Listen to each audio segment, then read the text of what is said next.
I'm a trained bioengineer. I come from the East Coast, and I came out here to follow a boy, but then worked in biotech here for quite a while in both the operations field and as a consultant.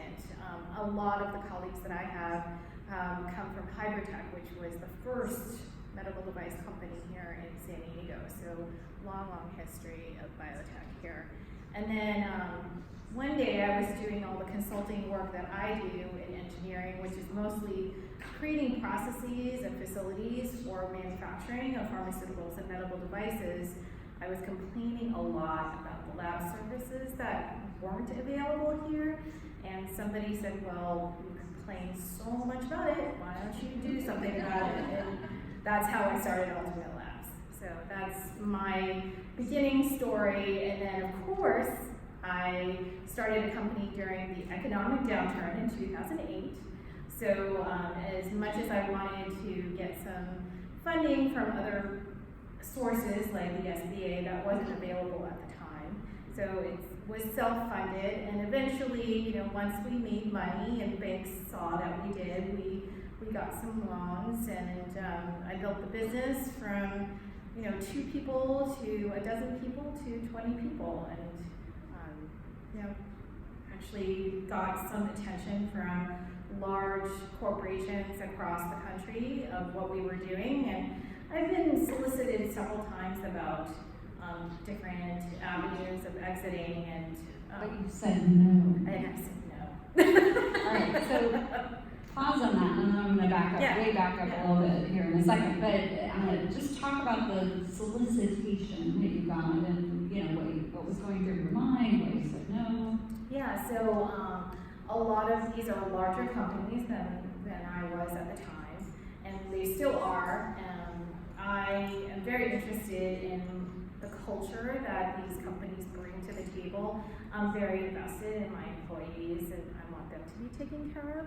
So that was a big attribute that I was looking for. And large corporations, they don't have a lot of that. And so that's why there was a lot of no's, no. Okay. How many times-ish did you visit? I would say it's been about a dozen times. Wow, Yeah, that's a lot. That's a lot. It is a lot. Okay. So I'm going to back up. Talk about going back to the beginning of Ultimate Labs and creating this idea. You saw a need in the market. You said somebody needs to fix it. Yeah. That person was you. Yes. And you went to numerous sources, but getting money early on is difficult. So did you put your own money in? Like, what did that look like? Oh yes, put my own money in. How much? So it started out as $400,000 that I had saved over time. I mean, we are in biotech, it's pretty expensive. But that was money that I had saved from working at 14 up to when we started the lab. And I was super crazy because I had just gotten a divorce and I had 2 small children. So God bless you.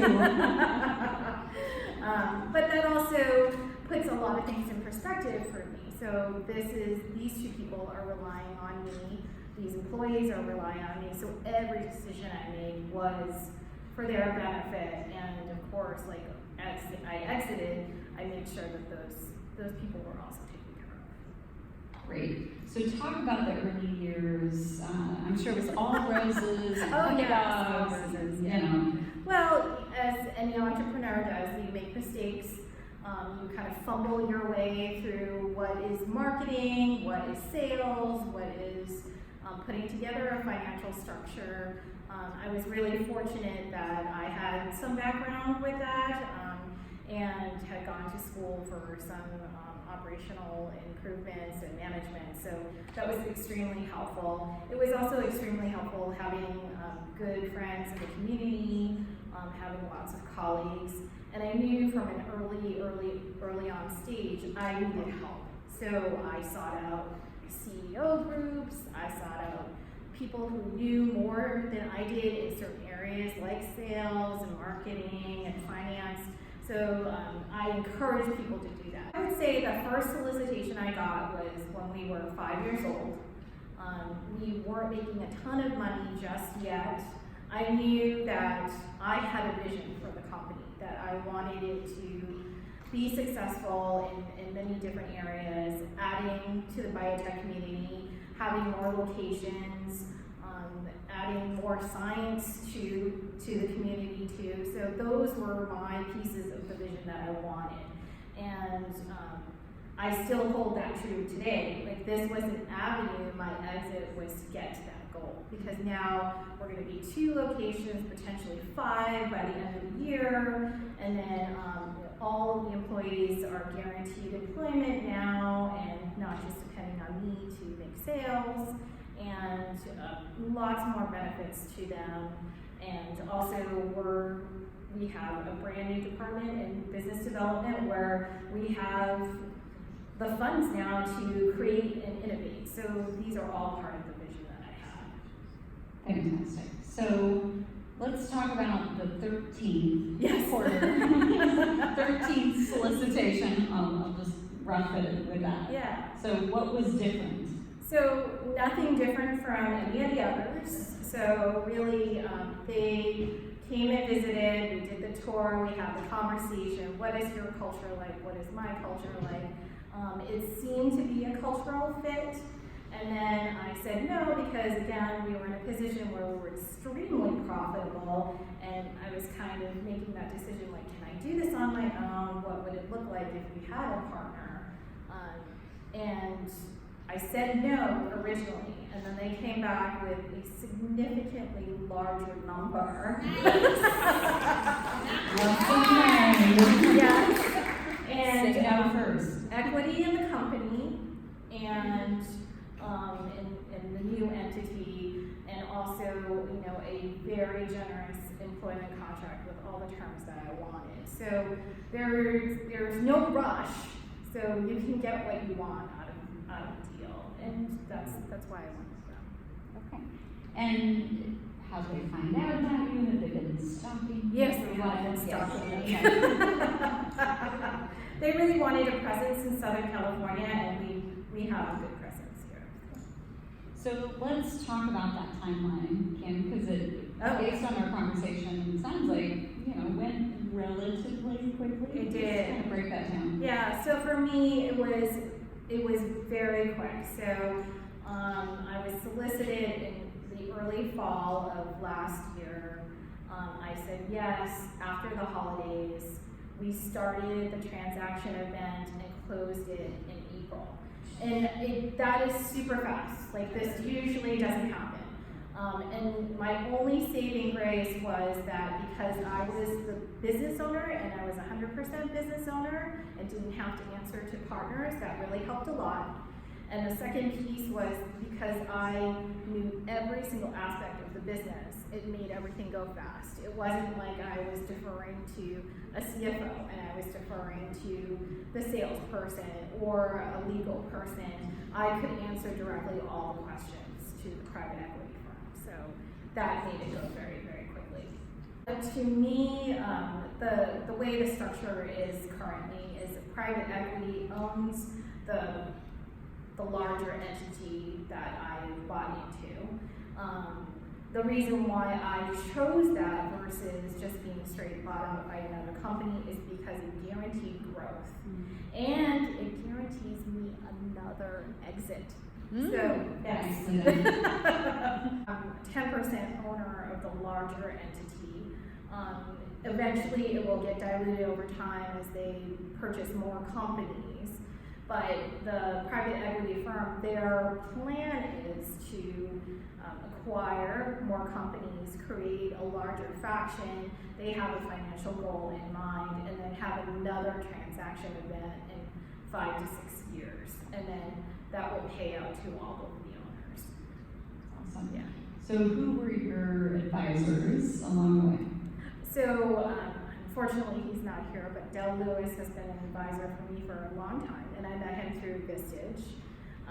Marilyn has been an advisor. She actually predicted this was going to happen to me. Jack Kelly also has been with me along the way, and I have begged, borrowed, and stolen from my sister several times to help me out with all of this. So I would say everybody in some sense has been an advisor to me on this journey. Awesome. So let's go to the advice portion of what we're talking about here. You know, what would you do differently? What would you do the same? Just anything that comes to mind. So my biggest advice to everybody is to know what you want. You may not have these lofty goals ready, but know that you want certain things. So for me, it was, I really want to make sure my employees have a job. And for me personally, I want to make sure that my boys are taken care of no matter what. I want to be able to fund their education, and I want to have them grow up, having some advantages. So the other thing is, I know that I don't want to really be an employee anymore. So I will always have some kind of management role or some kind of advisory role. So those are the things that I wanted, and those are the things that I've really thought about throughout the entire process. And my other advice to everyone is, I hear all the time, like, I don't want to do this. I don't want to manage people. I don't want to do sales anymore. I don't want to deal with the marketing people. That's fine, you don't. But really hone in on what you do want, because that will guide you and make the decisions for you. So an easy way to start kind of understanding how much your business is worth is to get an evaluation. Yeah. And talk about that a little bit. Yeah, so this is something you can go to your CPA and they can give you advice on who is best to do that for you. See how much you're really worth. Don't be shocked. And be realistic about it. And then if you're really looking and really soliciting, find a business broker that you like, and at least test the market to see if you're viable for a sale. I mean, it works. Yeah. Are you willing to talk about valuation as much as your experience? Yeah, sure. So, I'm one of those weird individuals that looks at the books like all the time, every day. So I am very in tune to like what exactly we're worth, and steps that I made to make us even more valuable before going through this exit is we paid off all our debts beforehand. So that was more cash coming to me personally. So those are things that you can do now to make yourself more valuable.